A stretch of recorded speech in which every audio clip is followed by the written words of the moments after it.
The tutorial we are going to talk about today is depth of field. We'll be discussing two different types of depth of field, deep depth of field and shallow depth of field. To begin with, here's a couple examples of pictures I have taken using these depths of field.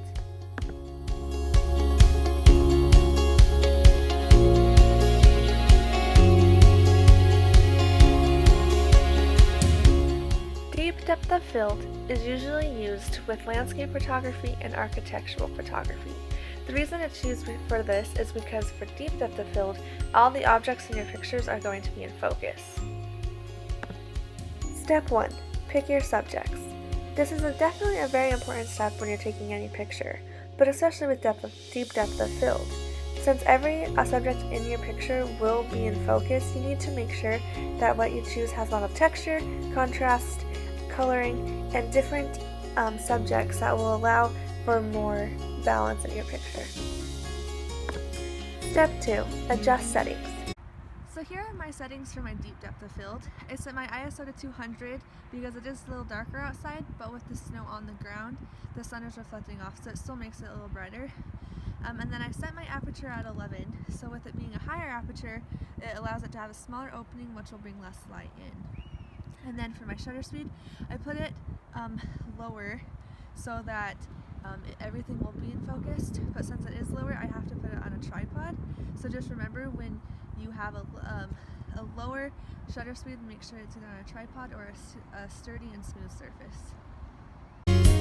Step 3. Adjust distance. Distance is very important in deep depth of field because in order to get all of your subjects in focus, you need to be a lot farther away than you think. Here's an example of where I stood when I took my picture, and then here is the picture that I ended up taking and getting. As you can tell, the trees and the house are all in focus. Now let's talk about shallow depth of field. Shallow depth of field is when you have one subject in focus while the background is blurry. This is used most often in portrait photography, macro photography, and sports photography. Step 1. Choose your subject. This is definitely as important as deep depth of field because with shallow depth of field, you only have one subject in focus. So you want to make sure that subject has great contrast, texture, and will definitely stand out from the background. Step 2. Adjust your settings. So these are my settings for my shallow depth of field picture. I have the ISO at 200 still because it is still a little dark outside, but the snow allows more light. And then I have my aperture at a lower aperture now, which allows for a larger opening, which allows for more light to come through. My shutter speed is lower due to the light, but is higher than what I'd use for my deep depth of field because now that the opening is bigger, it allows more light in. Step 3.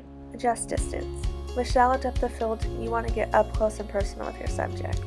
Here's a picture showing how close up I was taking pictures of the water fountain, and here's the after picture with the water spout in focus and the background blurred. Step 4.